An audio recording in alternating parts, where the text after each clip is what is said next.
Assalamualaikum warahmatullahi wabarakatuh. Perkenalkan, nama saya Muhammad Fadlan Firmansyah dari D4 PE 8B MRP 0422040062. Di sini saya akan mempresentasikan alat dikas air saya yang berjudul pengembangan prototipe sistem diagnosis kualitas minyak transformator berbasis decision tree sebagai pendukung keputusan purifikasi.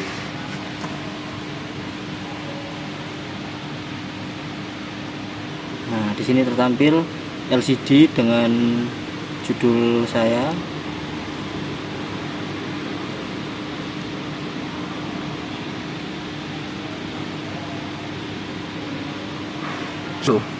Nah, di sini ada tertera judul saya. Jika di sini juga ada keypad sebagai interface pengguna, dan di sini ada 3 pilot lamp yang berfungsi untuk memberi tahu bagaimana hasilnya. Jika hasilnya baik, maka akan lampu hijau akan menyala. Jika hasil sedang, kuning akan menyala. Jika buruk, maka merah akan menyala. Nah, jika kita tekan tombol pagar di sini, ada perintah jika menekan tombol pagar maka untuk memulai dari sistem. Nah, sebelum memulai dari sistem, dipilih dulu kondisi minyak trafo itu sudah dilakukan purifikasi atau setelah dilakukan purifikasi, karena memiliki 2 model prediksi yang berbeda. Coba kita menggunakan langsung ke oli trafo itu sendiri. Jadi yang pertama, saya punya oli trafo bersih yang baru, tapi dia belum mengalami purifikasi, dan ini juga tadi sudah dilakukan tes tegangan tembus, dan dia cuma tembus di tegangan 20 kV. Nah, di sini saya sudah mempersiapkan chamber uji saya. Kita masukkan sampelnya.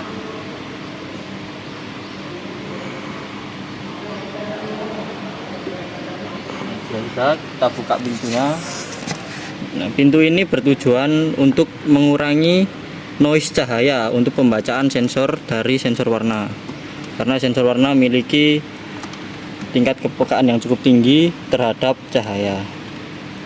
Nah, di sini kita akan posisikan sensor kekeruan saya dan sensor suhu sebagai koreksi dari pengujian ini. Kita tutup pintunya, lalu kita memulai dan kita pilih pilihan A.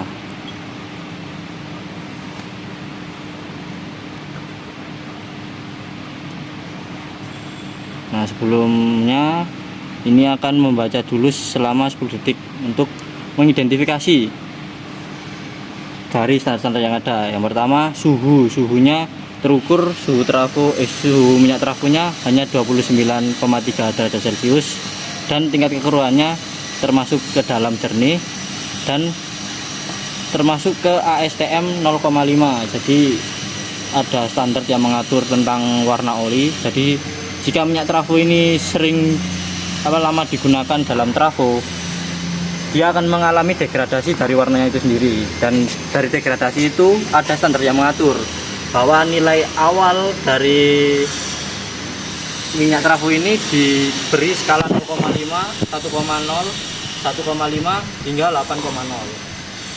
Namun karena oli ini baru dan bisa kita lihat dia jernih, dia memiliki standar warna 0,5. Jadi selanjutnya kita akan masukkan nilai tegangan tembus yang sudah diuji menggunakan oil reset. Jadi alatnya akan dijelaskan ke video di menit berikutnya. Jadi kita masukkan dulu nilainya. Tadi sudah diukur, dia memiliki nilai tegangan tembus sebesar 20 kV.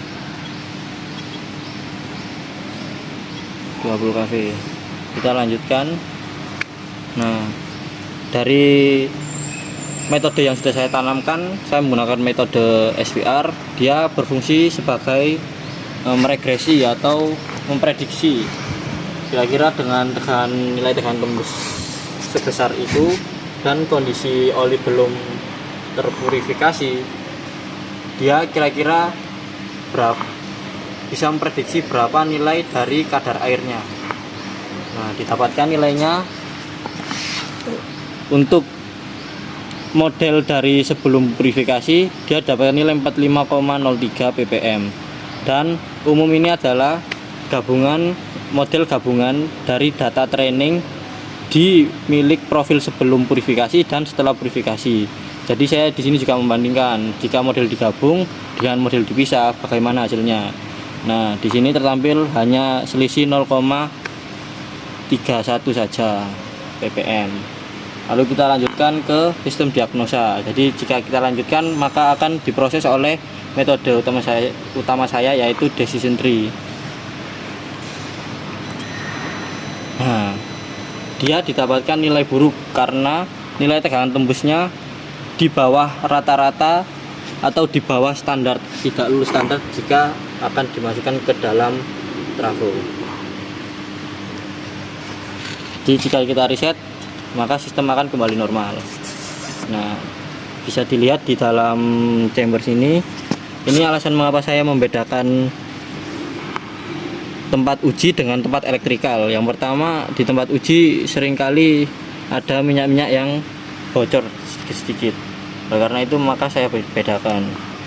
Nah, di sini saya juga beri pintu untuk menghilangkan noise cahayanya. Kita bisa lihat di sini LED akan menyala jika kita melakukan pengujian. Nah, LED dari sensor TCS ini akan menyala dan membantu pembacaan dari sensor tersebut.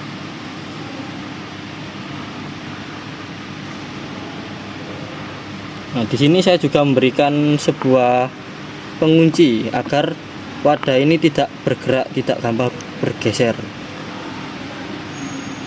Nah, begitu, dan dapatkan nilai sekian. Pertama, sebelum memasukkan sampel oli ke dalam alat saya, oli terlebih dahulu harus diketahui nilai tegangan tembusnya. Cara untuk mengetahui nilai tegangan tembusnya melalui alat yang bernama oil tester set. Yang pertama yang akan diuji adalah sampel oli baru dengan kejernihan dan warna yang cukup cerah. Kita akan memasukkan ke dalam chamber dari pengujian oil tester set ini. Jadi di sini di chamber sudah ada 2 elektroda yang sudah diset jaraknya 2,5 mili sesuai standar IEC. Setelah itu di pengujiannya dilakukan 6 kali pengujian lalu di rata-rata, dan untuk waktu restnya sendiri berada di 30 detik. Nah, pertama kita akan tuangkan olinya ke dalam chamber.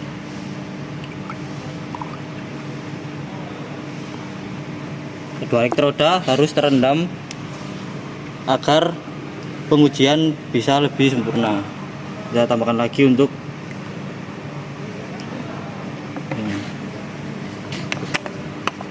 lalu saatnya kita menutup dari alat uji.